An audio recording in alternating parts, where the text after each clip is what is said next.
tidak ada satu CD atau boleh had. Itulah tuduhan diberikan kepada anak. Mereka mengatakan tidak boleh gunakan kalimah jahil. Kalau tak boleh gunakan kalimah jahil, kalimah apa? Bodoh.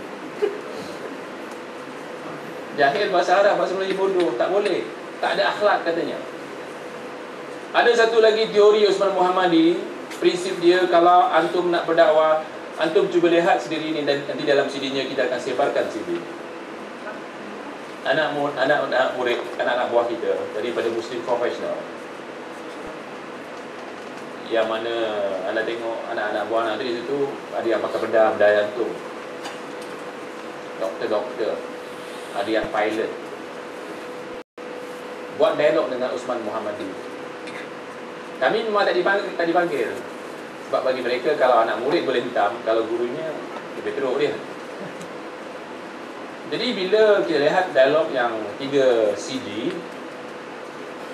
anda dapati Usman Muhammadi memang tidak dapat menjawab apa yang dipersoalkan. Dia lari ke sana, lari ke sini. Jadi akhirnya yang banyak yang disebut namanya adalah nama anak. Dia mengatakan Rasulullah hari, Masya Allah, Allahu Akbar. Dia punya dakwah kasar, menghina. Sepatutnya katanya dia pakai satu teori ni. Maka dia lah, apa yang betul pada antum, benar pada antum, mungkin salah pada kami. Apa yang salah pada kami mungkin tak benar pada antum. Begitu juga mungkin yang benar pada kami mungkin salah pada antum. Begitulah. Ini prinsip yang salah. Ini dakwah yang tidak memberi keyakinan,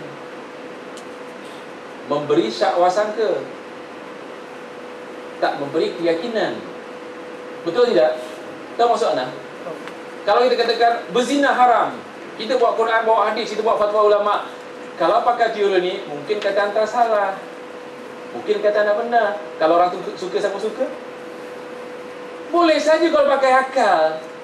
Sedangkan tidak ada dalam Quran, tidak ada dalam hadis prinsip seperti itu.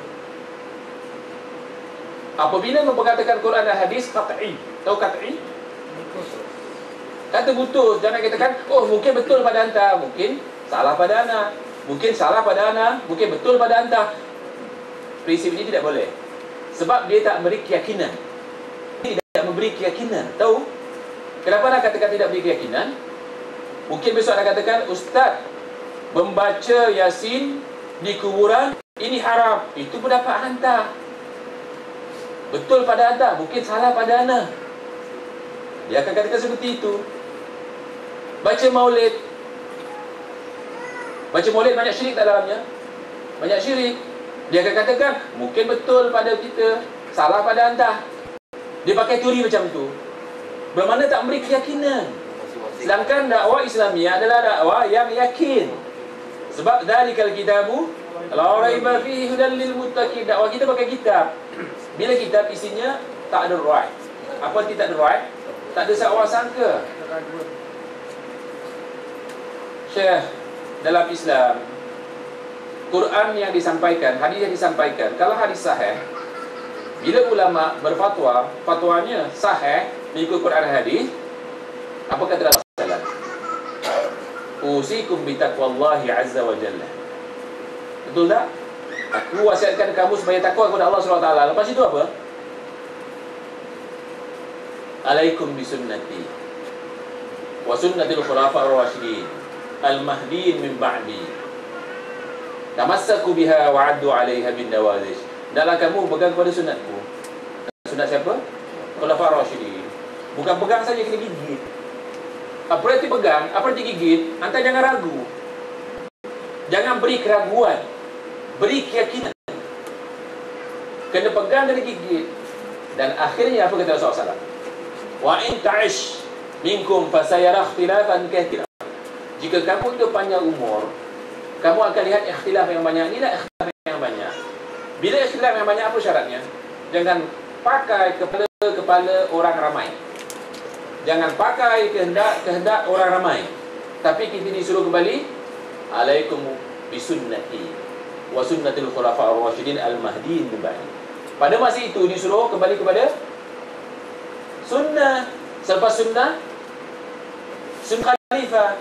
Selepas sunnah khalifah, umumnya atiullah wa atiur rasul wa ulil amri minkum. Taat kepada Allah, taat kepada Rasul dan ulil amri. Yang daripada ulama. Ulama apa? Ulama yang wajib kita taati pertama sekali adalah ulama yang hidup di qurun mufaddalah. Sahabat, tabi'in dan tabi'in. Okey, Imam Syafi'i hidup bila? Lahir 150. Qurun apa namanya? Qurun mufaddalah. Di dalam Al-Quran ayat surah At-Taubah disuruh kita mewajibkan kita, memerintahkan kita supaya taat kepada ulama-ulama ataupun mereka-mereka yang dianggap ulama salafus salih yang hidup di qurun mufaddalah. Jadi apabila kita sekarang taat kepada ulama-ulama ni, termasuk Syafi'i, Maliki, Hambali, Hanafi, yang bertentangan dengan kehendak mereka, mereka katakan kita lah orang-orang Wahabi, kamu lah orang-orang Wahabi. Jadi ini yang akan kita perbetulkan sebab kita bongkar. Jadi ziarah kubur siapa yang melarang? Tak ada orang melarang. Tapi disangkanya Wahabi melarang. Tidak. Ini kita nak betulkan. Seterusnya tuan-tuan, amalan-amalan mungkar yang dianggap amalan kuburi. Lihat, perhatikan betul-betul makna kuburi. Ini tak ada periksa ya. Tak ada periksa, tak ada exam, tak ada ujian.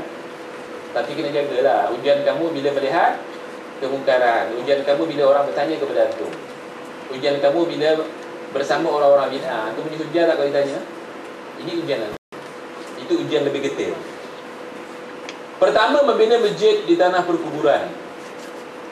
Mengkebumikan mayat di dalam masjid atau di kawasan tanah masjid. Berlaku atau tidak ini di Singapura atau di Malaysia, atau di Indonesia, atau di negeri Arab? Berlaku. Hujahnya akan kita kedepankan kemudian. Kedua, solat wajib atau sunnah di kubur atau di masjid yang ada kubur, sama ada di dalam, di luar atau di sekitarannya. Masjid paling besar di Singapura masjid apa? Betul ke Masjid Sultan? Masjid paling besar di Singapura masjid apa Pak Lah? Masjid Sultan. Betul tidak? Orang Singapura betul tidak? Orang Malaysia tak payah jawab, tak apa. Betul ya? Anak nak tanya, di dalam masjid ini ada kubur tak? Kalau Imam Syafi'i lahir semula ataupun keluar daripada kuburnya, melarang orang sembahyang di Masjid Sultan, dia akan iktiraf tak itu sebagai Imam Syafi'i? Contohnya sekarang kata Imam Syafi'i, mereka tolak ke tepi. Anda tidak heran kalau kata-kata anda ditolak, kerana kata-kata Imam Syafi'i, fatwa Imam Syafi'i ditolak. Jadi antum jangan heran. Yang penting antum fahami ini masalah kuburi, masalah syirik. Mereka terima tak terima itu persoalan kedua.